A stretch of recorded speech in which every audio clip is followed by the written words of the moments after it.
Chances are real good that if you're a woodworker, you use drill bits in your shop.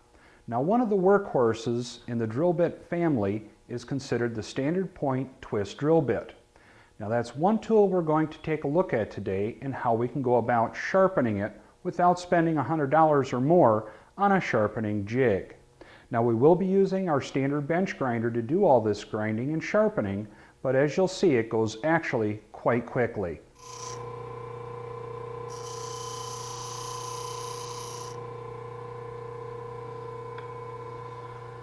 And that's about all it takes to put an edge on a drill bit. But we'll go through and explore some of the different angles and what we need to do to achieve the proper grind.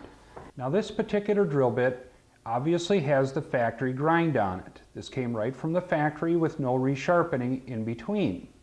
And you can easily identify that by the gold coating that is still on the relief angle here.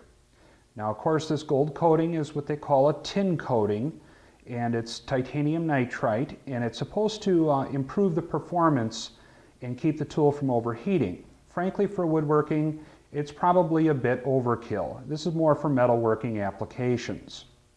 But the nice part about having a nice, fresh, sharp drill in hand as we do this explanation, it serves a couple purposes. It allows us to see what the angles are that we should be grinding to and how they relate to the actual drill bit. Now, there's a couple of aspects that we need to talk about regarding the geometry of this drill bit before we actually go into the sharpening process. Now, looking at the profile of the drill bit, there's a few things that we have to pay attention to during our regrind process. Now, the first aspect is, of course, the point angle. And drill bits are specified as an included angle, or the angle between the two lips. And it's 118 degrees. That's a standard drill point. That means that coming up from a perpendicular surface to the center of the drill, coming up from this horizontal surface, it's 31 degrees on both sides.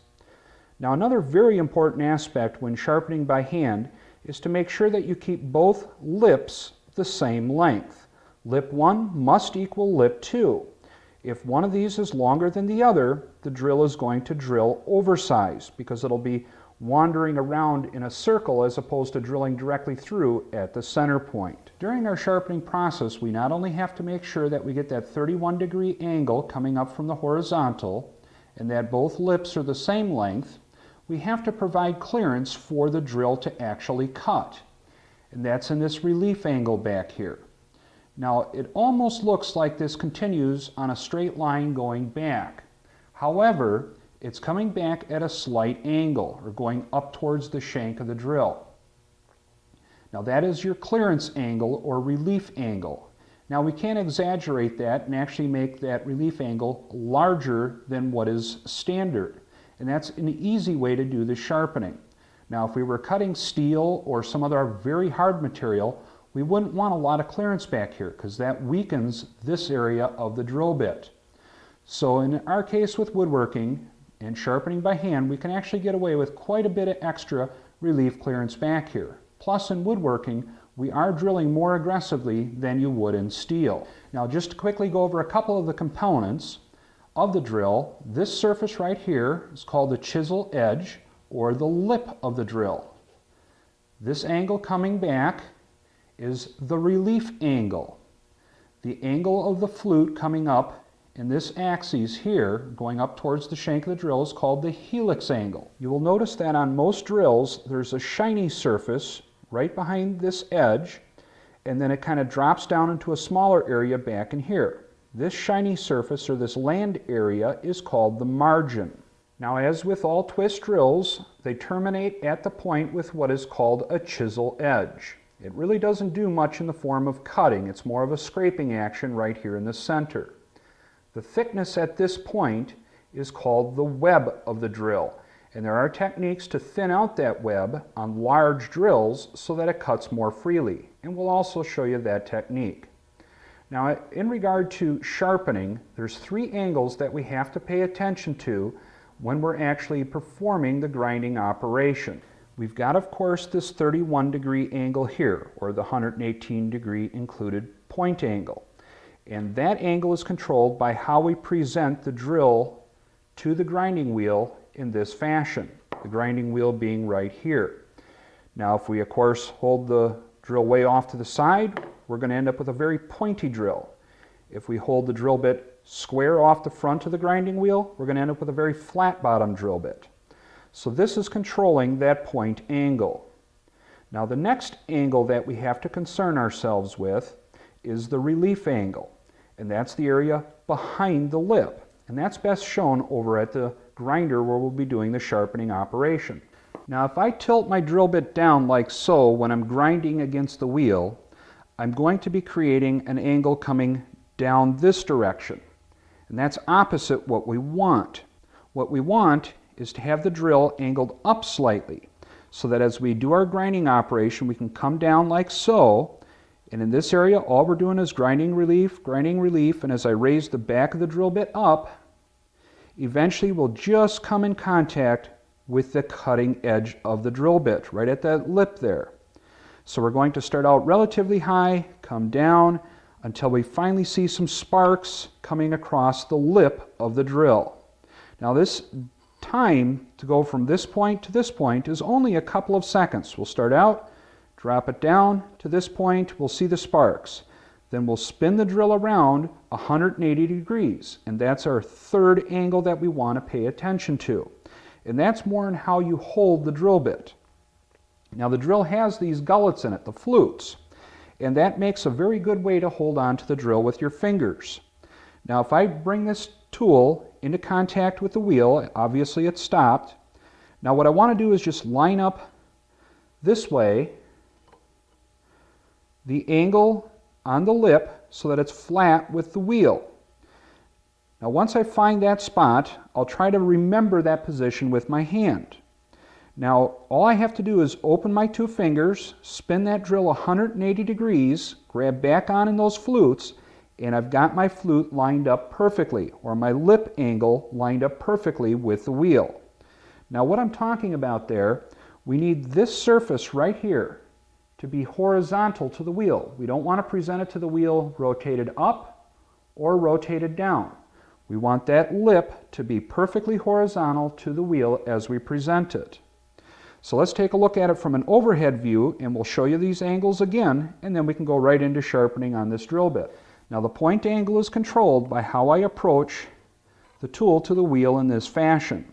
Now what I of course want to do is have both lips at the same angle, ideally 31 degrees up from the horizontal. Now with a nice factory ground drill, it's very easy to find that angle. I just simply bring the tool into contact with the wheel, get it lined up by eye, and that's where I want to do my grinding. Now if you're off by a few degrees, it's not going to hurt you. All you want to do is make sure that you get both flutes or both lips ground at that same angle.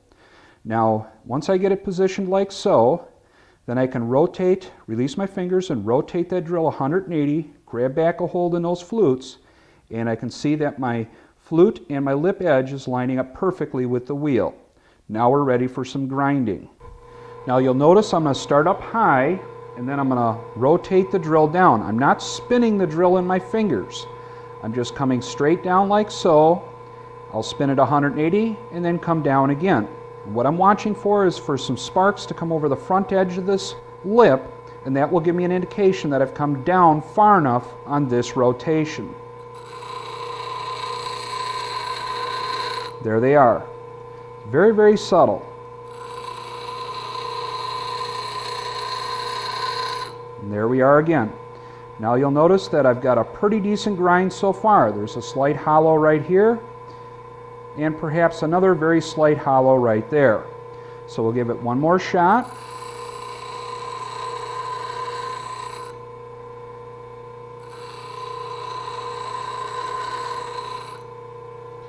And we've got it. Now let's look at that same procedure from a slightly different angle. Start high, come down.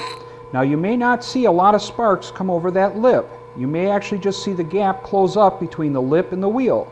So you just start up, come down, and in this case I saw one spark, so that was my indicator. Now I'll do the same on this side. Didn't even see a spark, but I saw that gap close up.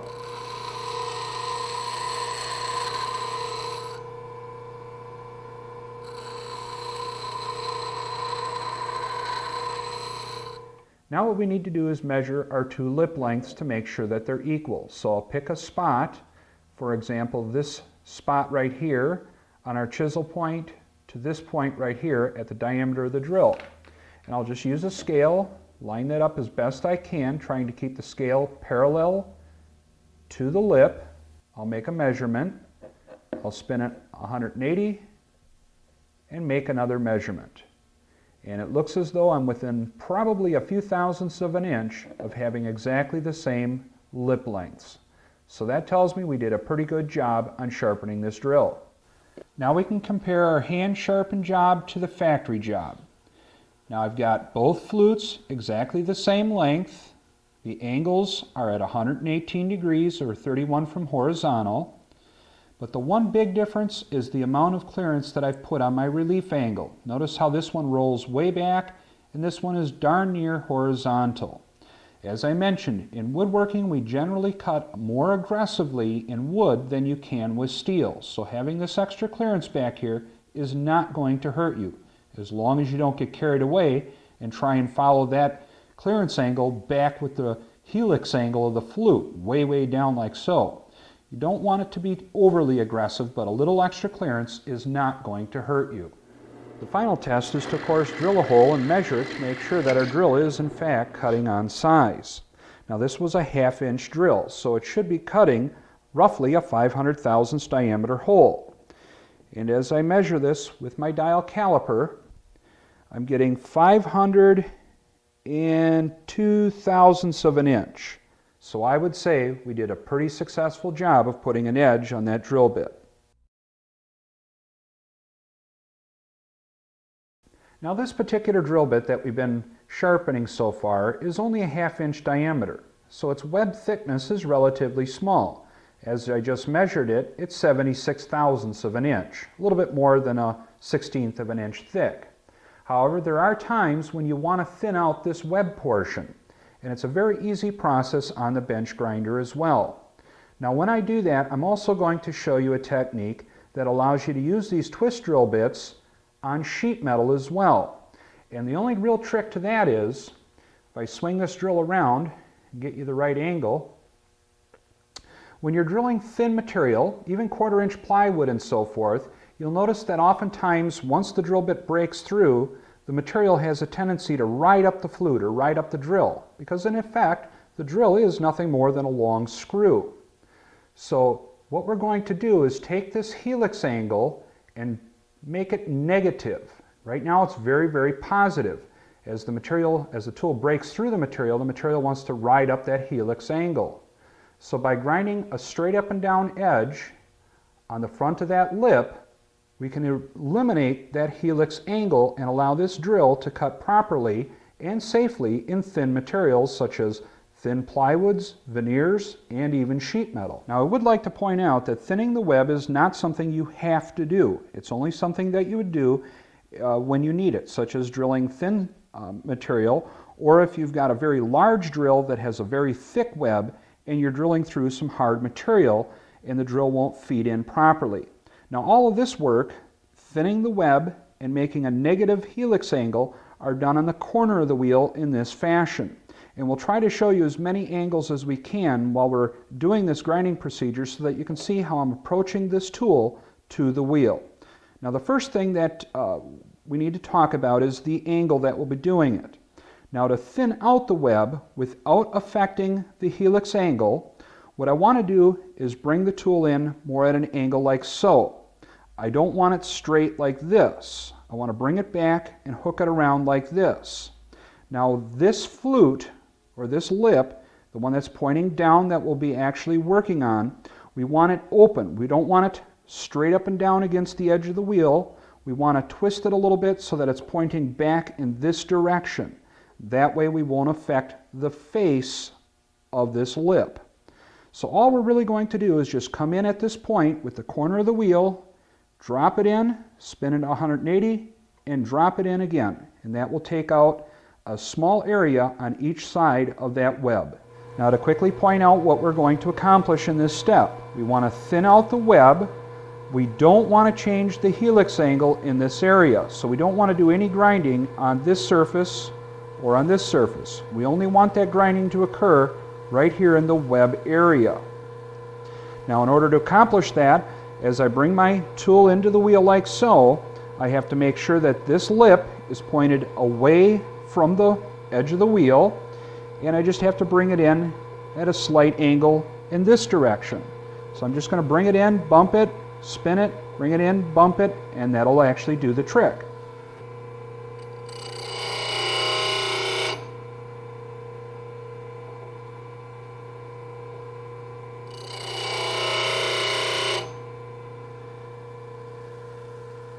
Now as you can see, not a whole lot has changed on this drill when we did that operation.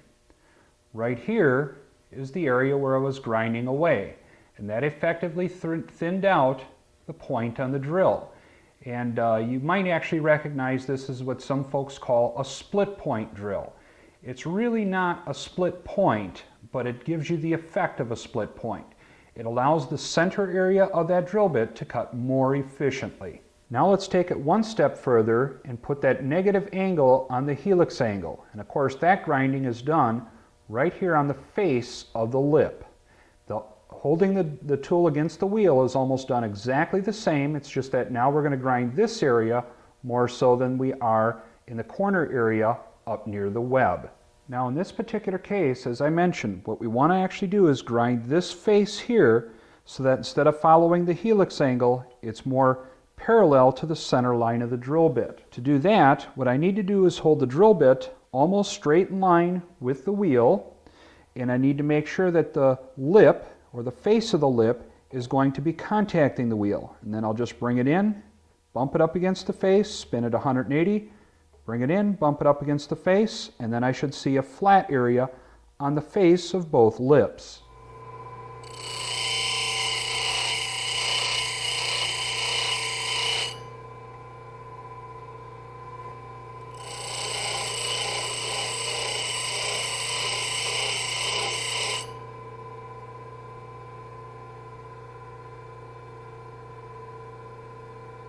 Now let's take a look at what we achieved there.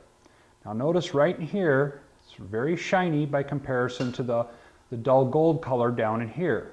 It's relatively flat across here. Notice the size of that grind. I'll spin it around and you'll see that this side is the same as this side. We of course have to do things the same on both lips. Now if I rotate it to the side, it's probably not going to be real visible, but by grinding on the face of that lip, we've in effect canceled out the helix angle.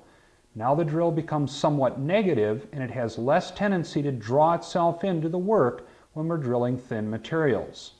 Now in some cases you may actually have to grind this flat area right here longer, more down in this area somewhere, depending on how hard the tool is grabbing on those thin materials.